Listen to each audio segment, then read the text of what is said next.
La Fondation Assistance aux animaux de Villevaudet, située en Seine-et-Marne près de Lagny-sur-Marne, est lui aussi très concerné par les abandons.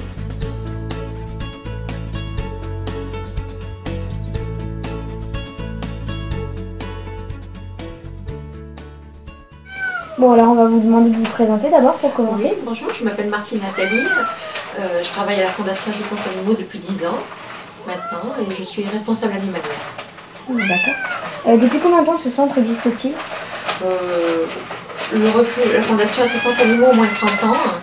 Et le refuge Fondation, ça a été un des premiers à Villevaudet et je pense qu'il doit avoir 25 ou 30 ans. Oui, d'accord. Combien d'animaux accueillez-vous aujourd'hui? On a environ 130 chiens et autant de chats. Et vous avez des oies aussi, des poules? Oui, ça c'est une basse-cour, oui, des animaux abandonnés et puis qu'on garde pour le plaisir, parce que ça fait toujours plaisir aux enfants quand ils viennent de voir les chèvres, des oies, etc. Quelle est pour vous la période durant laquelle on peut constater une augmentation des abandons? Certainement en juin.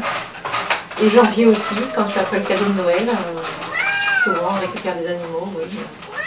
C'est pas une chose à faire, quoi. Un cadeau de Noël avec un animal, si ça plaît pas, c'est pas une chose à faire, quoi. Selon vous, combien y a-t-il d'animaux abandonnés chaque année? 10 000? J'en sais rien. Beaucoup. Ouais, oula. Attends, t'es inclus dedans? À mon avis, ça doit... 2 000? 60 000, 150... 10 000. 50, ouais, je sais pas. Non, moi je dirais 1000. 5 000, 5 000. Je dirais quand même... 5 000. Bon. 2 millions. 2 000, 3 000.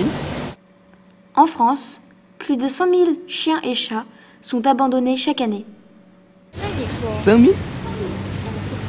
C'est beaucoup. 100 000, c'est énorme. 100 000? Ah, j'étais loin du compte quand même. Comment et dans quel état récupérez-vous la plupart du temps les animaux?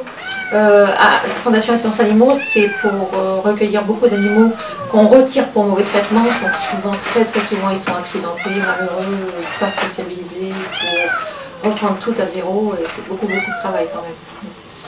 Plus de 70 000 animaux de compagnie sont enlevés pour maltraitance à leur maître chaque année. Ils trouvent en le refuge de Villevaudet l'espoir d'avoir une seconde vie. Si vous deviez acheter un chien, iriez-vous d'abord dans une animalerie ou à la SPA? Je vais me tourner du côté des animaleries et prendre un chiot. J'en ai fait l'expérience parce que j'ai peur des chiens. Et le fait d'avoir acheté un chiot, alors peut-être qu'il y a des chiots abandonnés, je sais pas, mais c'est vrai que le fait d'avoir un chiot, ça soigne un peu la phobie des chiens. L'animalerie. Bien, je vais d'abord voir la SPA, parce que je pense que c'est les animaux qui en ont le plus besoin. Animalerie. Non, je suis allée dans les SPA. Et ces animaux, justement, combien sont adoptés à peu près chaque année? On fait environ, à Villevaudet, nous, on fait environ 25-30 chiens par mois, une quinzaine de chats par mois, adoptés.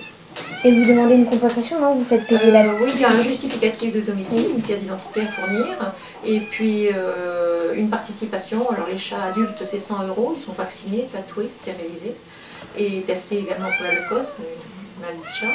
Et les chiens sont vaccinés, les mâles, tatoués, 135 €, et les femelles 160 €, vaccinées, tatouées et stérilisées aussi. Donc, vous voyez, on ne fait pas de bénéfice. Et vous faites un suivi? Ah oui, bien sûr, oui, il y a un suivi. Oui. Les gens doivent nous donner des nouvelles dans les 8 jours. Si on n'a pas de nouvelles, on les appelle.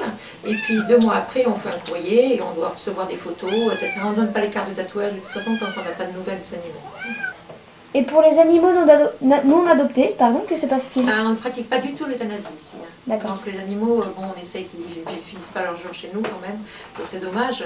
On espère toujours qu'ils soient adoptés, mais ça arrive qu'un chien ne soit pas adopté, mais il finit ses jours de sa propre échelle, le pauvre, hélas. Et justement, par quel moyen vous essayez-vous de faire une propagande pour votre adoption? On fait aussi le parrainage, donc il y a des parrains et des marraines. Alors les animaux qui sont vieux, qui ne sont pas susceptibles d'être adoptés, ils ont des parrains et des marraines qui donnent une participation par mois. Le minimum c'est 30 €, ils donnent ce qu'ils veulent, s'ils veulent donner plus bien sûr. Et puis ils viennent les voir tous les week-ends, les promener, ça leur donne un petit peu de bonheur, quoi. Et combien avez-vous de bénévoles dans le centre? Oh, pas mal, hein. Elles sont 2 par jour, 2, 3, voire par jour. Et tous les après-midi, les animaux sont promenés. Lâchés, il y a 2 terrains de détente. Donc, ils sortent par 4. Et parce qu'on les met par 2 par box, en principe par couple, un mâle et une femelle. Et donc, ils sortent par 4 et ils sortent maximum de 2h à 6h du soir, Et tous les jours. pas tellement de disputes entre les animaux, en principe. Dans la cour, on essaie de mettre les vieux chiens qui s'entendent bien. On en a toujours 20, 25, 30, voire 30 quand c'est vraiment folie.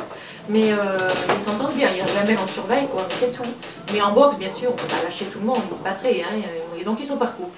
Pour vous, quel serait le moyen d'éviter tous ces abandons? De bien.